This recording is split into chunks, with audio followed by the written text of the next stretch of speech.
The company in charge of the damaged Fukushima power plant on Japan's Pacific coast is facing another water problem. Workers are rushing to transfer tainted rainwater to underground storage pools as another powerful typhoon bears down on the Japanese archipelago.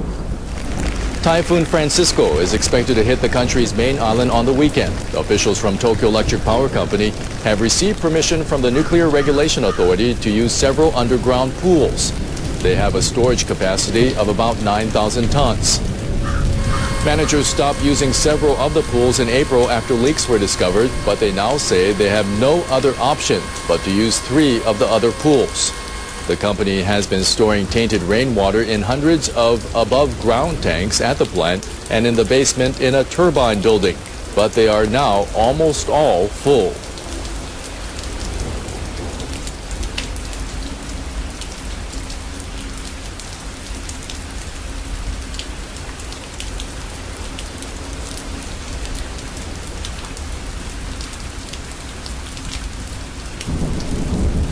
Nuclear regulators in Japan are criticizing a recent report by the operator of the crippled Fukushima Daiichi plant.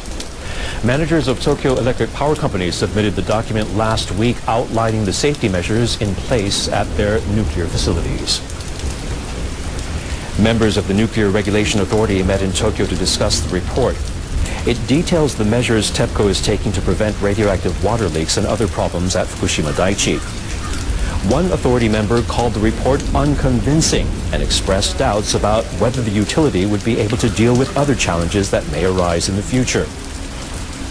Another member said if there's no problem at the Kashiwazaki Kariwa plant on the Sea of Japan coast, as TEPCO says, the utility should reassign more workers from there to Fukushima Daiichi. TEPCO managers said in the report they can safely manage 2 reactors at Kashiwazaki Kariwa. They've applied for permission to restart the units.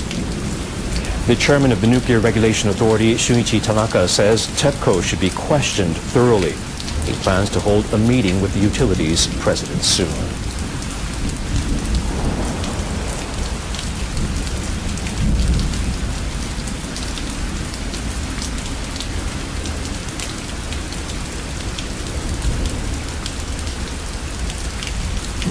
Officials at Japan's Science Ministry have put forward a plan to radically reduce the radioactivity of waste from nuclear plants. They told a panel of experts how they intend to slash the length of time the waste remains dangerous, from tens of thousands of years to hundreds of years. The experts backed the proposal. The plan involves extracting long-lasting radioactive substances from spent nuclear fuel. The officials say that by using neutrons created in particle accelerators, the dangers posed by the waste can be dramatically reduced.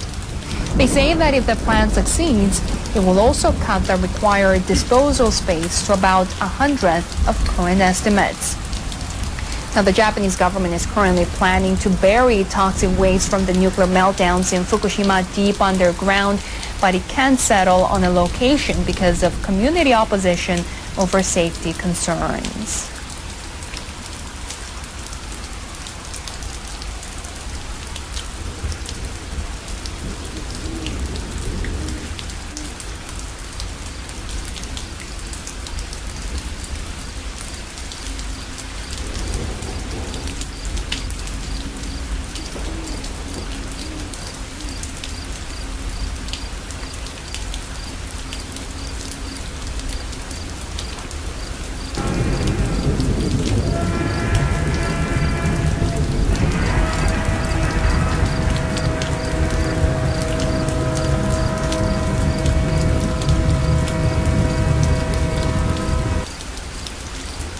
Japan's chefs could soon find their work endorsed by the United Nations. Members of a UNESCO committee have recommended that Japan's culinary arts be designated an intangible cultural heritage asset. UNESCO is expected to endorse the decision in December. Japan's Cultural Affairs Agency proposed adding the country's food culture to the list of heritage assets. Agency officials said the recipes, tableware, and other culinary arts are a fundamental part of Japanese culture. The officials say they hope UNESCO recognition will be a boost for businesses hit by concerns about food safety since the 2011 nuclear accident. UNESCO currently recognizes 4 food cultures: French, Turkish, Mexican, and Mediterranean. This week that the radiation cleanup near the Fukushima nuclear plant is way behind schedule. 3 reactors melted down after the earthquake and tsunami in 2011. Those evacuated hope to be home by next March, but now their return may be years away. Seth Doan went to Fukushima. Bags filled with radioactive soil line roadways more than 10 miles from the Fukushima Daiichi nuclear plant. Tens of thousands of workers have been hired to scrape up the top layer of contaminated earth, but this former worker told us it was a futile task. We'd decontaminate around a house, he told us, but if it rained, more contaminated earth from outside that perimeter would just pour right in. He did not want us to show his face because he feared he would not find work again. You can't see or smell the radiation, he told us. At first you tend to be careful about keeping your protective gear on, but after a while we became lax and forgot about what a high-risk environment we were working in. Then he learned the subcontractor that hired him was pocketing the government hazard pay he was supposed to receive. He was being paid $15 an hour, but should have made $25. Japan's prime minister has tried to project a positive image of life returning to normal. He even ate fish from Fukushima's waters. But it has not persuaded Satoshi Kamata. He is one of 146,000 nuclear refugees. His home is still unsafe to live in, and he couldn't keep his job. Now he runs a small bar that's a hangout for decontamination workers. You say you're hearing a very different story about the cleanup. What are you hearing specifically? Basically, they can't recruit enough people, he said, so that's why they're plagued by delays. Still, the government insists that residents like Kamata will be resettled within 2.5 years. I'd like to say to those elite government guys, why don't you go try living in my town in 2.5 years, he told us. Tons of contaminated soil is stored temporarily in huge lots. Many towns here don't want it, so the waste, just like the residents, sits in limbo. Seth Doan, CBS News, Fukushima, Japan.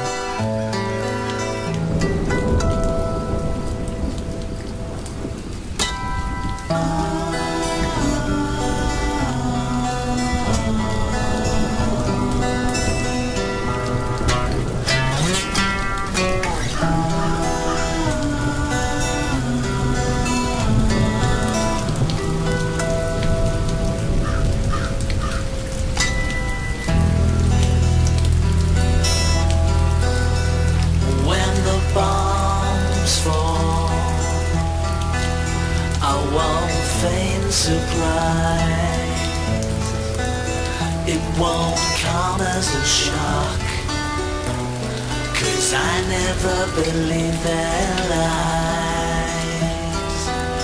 When the bombs fall, then they could fall any time. They're gonna end it all for a third of mankind.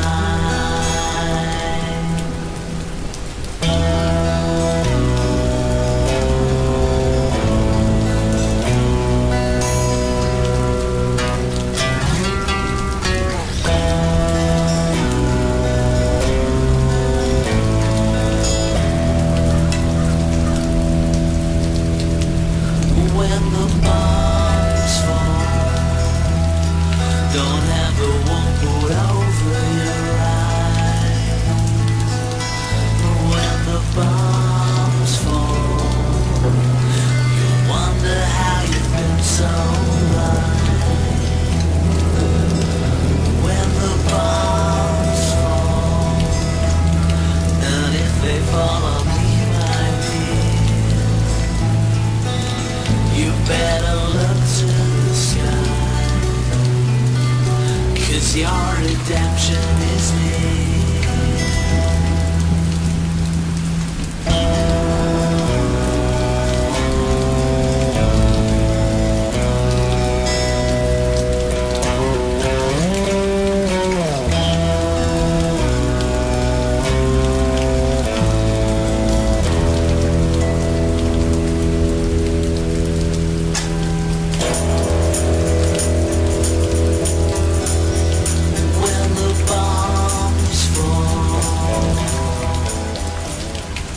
In 6 years, the Pacific Ocean is not going to have no life. The picture you're looking at is based upon 280-day model, and we're already 2.5 years or more into this.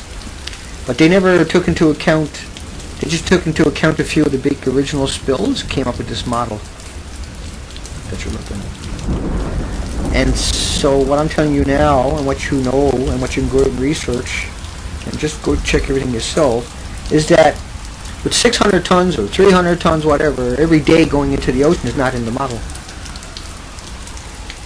And so that means that model is wrong by about 1,800 times, roughly, or more, certainly.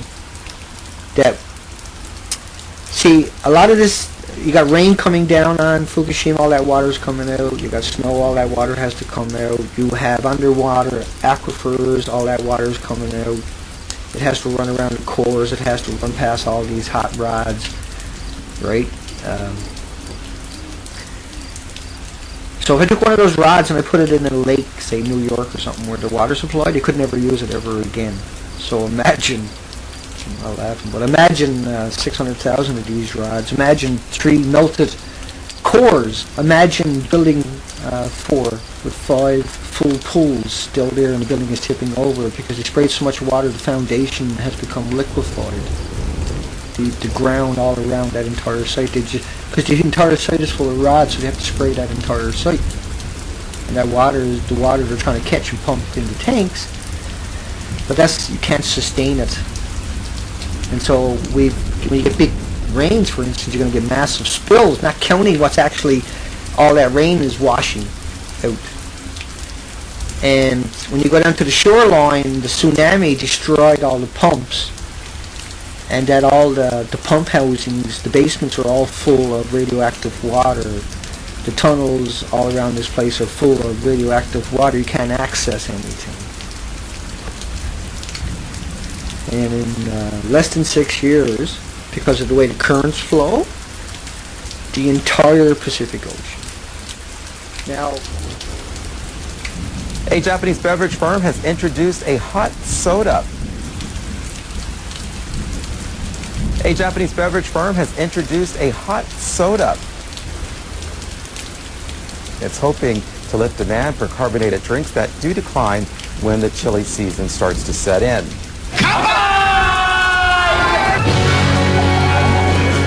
Coca-Cola Japan held a promotional event for its new hot ginger ale. Company executives say they've come up with a way to retain the carbonation in the heated drink. They also say the fizzy liquid won't gush out when the can is opened. The taste is not weird. It's quite good. The company hopes that the hot ginger ale will help to boost demand in the winter.